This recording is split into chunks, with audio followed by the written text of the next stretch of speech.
Member from Portland Eastern. Thank you, Mr. Speaker.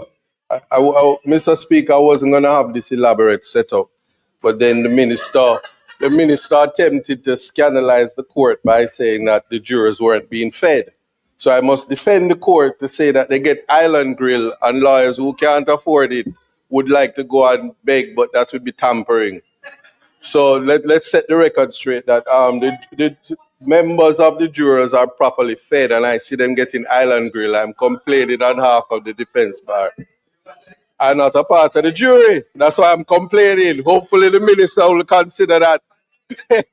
But it was not a bribe. But Mr. Speaker, I do rise to certainly say to the minister that no one in Jamaica would ever object to the increase in the stipend for jurors. We are a consensus at IDEM where that is concerned. The issue that I'm now having, and I'm constrained to stand and not be short in this presentation, Minister, is that the legislation as presented creates a number of problems for competing legislations, as well as it may cause further delay in terms of the course of justice to its finality.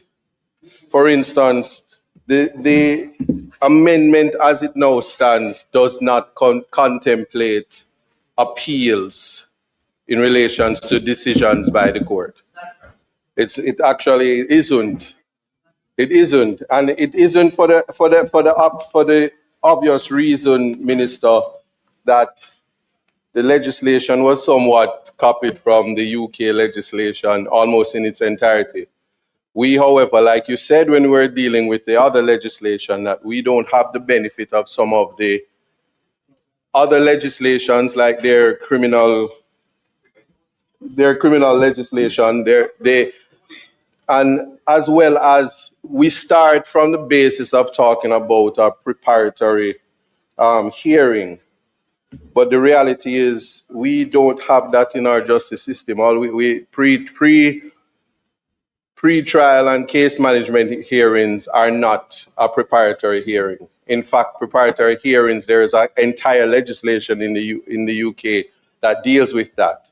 It's actually a part of the trial in and of itself, where the issues from section 42, A, B, and even C would arise. It is during the trial before that single judge.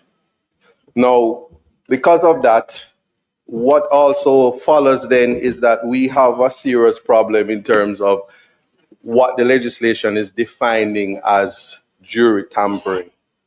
So it's not clear in terms of how, because we are guided by the Constitution. In the UK isn't. They don't have a written constitution which kind of restrains or constrains the judges in their conduct. What happens here, though, is that jury tampering legislation, their provisions are intended to serve the interests of justice. In that individuals accused of criminal offenses should not be permitted to escape justice through any attempt to interfere with the jury. Now, we know that, but in the Seminole case, there was no evidence of jury tampering, which would have given rise to, as you said, the purpose of this legislation. So what happens where, what we're setting up, as my friend would have said, is that we're creating situations where we can avoid or create scenarios where we remove the jury when it is a protection that the defendant who is most affected in relation to this process is not going to have the jury, because a judge may say, I am satisfied that certain circumstances exist. You yourself on your feet said the possibility of tampering. The legislation, certainly in the UK and from how you drafted or how it is drafted, seems to suggest that there are two things that the judge has to be satisfied with. And the most important part is that there is a substantial risk that tampering occurred. And that tampering would mean that there's evidence of a threat to the integrity of the process, and that evidence would found an application under the sections as you have it amended. The election by the prosecution. I do also adopt what my friend would have said in terms of why is it that the defense doesn't have the equality of arms in terms of the election of trial without a jury.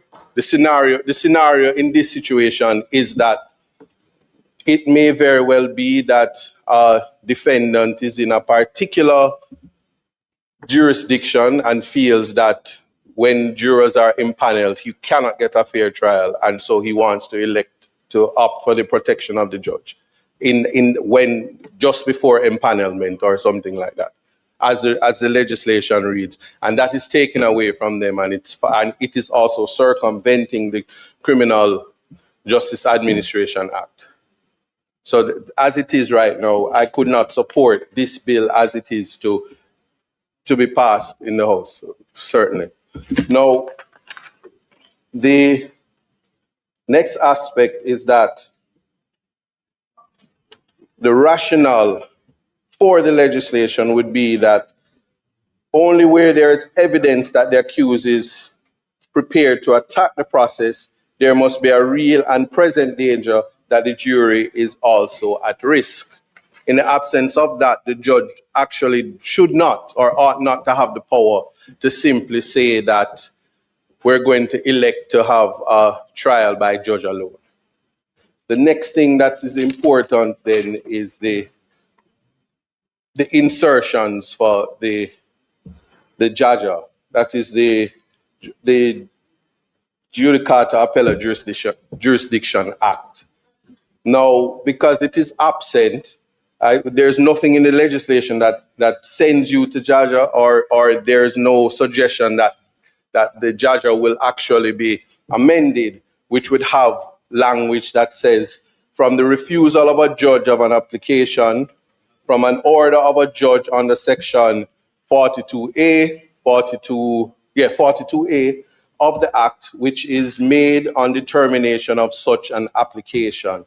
There's no such language, and therefore the bill as it is now would certainly be deficient and cause similar apprehensions or scare like the firearms legislation.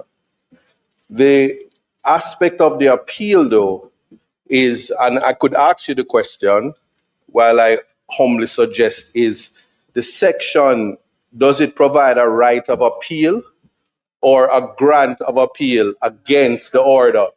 And here's what I'm saying. The order, which is made under section 42A, is it to continue? Can the trial continue in the absence? Can the trial continue in the absence of the jury until it is that the appellate process is completed?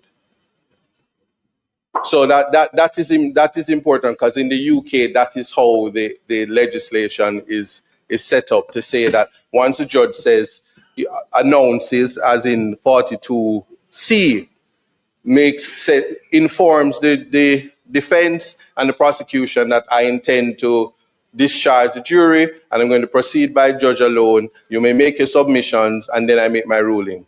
After the ruling, the appeals lie with the Court of Appeal. In the criminal jurisdiction, it doesn't even say that, because we have civil and we have criminal in the Jaja, but it doesn't say that it is the criminal jurisdiction explicitly that the appeal lies. Then, Minister, that reference then would be the Court of Appeal rules, and then the notice of appeal or notice of application for permission to appeal in criminal matters must be filed within 14 days in our jurisdiction. There's nothing to say that where the judge makes the decision, as according to your legislation, that says, I am going to elect to go trial by judge alone, and then I make my ruling, find you guilty, give a written judgment, as your legislation says. But upon that, when does the time toll for the appeal? And that's open-ended. My suggestion would be humbly that it would have to, the appeal, the 14 days with toll at the end of the written judgment of the judge at first instance. And that would be similar in keeping with what happens in the UK. Similarly, it would follow that there must be a stay of proceedings until the appellate process is concluded. If the decision to go by trial by judge alone, and both persons have the option, both prosecution and the defense have the option to appeal the decision.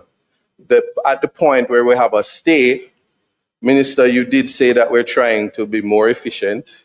I can see the Chief Justice cringing because these trials would then bring about some form of delay as it goes through the Court of Appeal, as it gets a date, and somebody is dissatisfied. Our final court is still at the UK. And so you can see the type of delay that would come from matters arising from this. So one wonders if this is actually improving efficiency, protecting the integrity of the jury system, or is it further clogging the court as written just now? So that is somewhat problematic. Again, with this, the same legislation and the election or the application made by the prosecution as the bill suggests, there's nothing to say in like similar legislation, which it was adopted from, that the judge may not make such an order without the approval of the Chief Justice or the judge nominated by him. So is it a specialized situation with the application? Because again, we do not have the preparatory hearing, which is that we have trial readiness, as I said earlier, but the preparatory hearing, we don't have the legislation to give guidance for such a hearing. So it then wonders if we are relying again on what now exists, which is directions, practice directions from the Chief Justice, or are we cementing the legislation to direct the process that we want? So while it is that I take no objection to advancing and improving and modernizing the legislation, and hope that we never would have again a scenario which took place in the Sean Campbell matter, which went all the way to the Privy Council, is that we must ensure that the legislation is meeting the object and purpose and the mischief that is trying to correct. And in the absence of correcting the appellate jurisdiction where that lies, and in the absence of or the attempt, not intentionally, but it has the effect of circumventing the Criminal Justice Administration Act, that it just needs to be revisited. I did painstakingly read the legislation and wondered if the member from, well, I didn't wonder, I kind of said that the member from Western St. James, West Central St. James, took no part in this legislation. I just wondered, because I know the government doesn't do pitchy-patchy work. And that person is very, and the member from West Central St. James is very pedantic and exacting. And that is a compliment. So it is not an attack on my friend. I have great respect for that member. But to say that I just think that I'm not accusing you, Minister. I'm just saying that I think that many things weren't considered in relation to where we need to go. And I'm just rising to say that I'm hoping that as a House, we're not embarrassed by passing a legislation that has too many holes, and then the general social media will say all we did was copy and paste, and we didn't have mature considerations and all the critiques that come from it. And so I'm saying it with the greatest amount of respect to to say that there's a little bit more work that has to be done in relation to the section 42A, B, and C, and including an inclusion and a direction of the appellate jurisdiction that would give effect to the legislation. I'm truly saddened that the increase in the stipend is attached to this particular amendment, because it's a tricky or a slippery slope. And those are just my humble contributions, and ask that you would consider it so that it doesn't delay what I know is much needed. And I support, Minister. Thank you. Thank you, Mr. Speaker. You're speaking, Mary? Yes.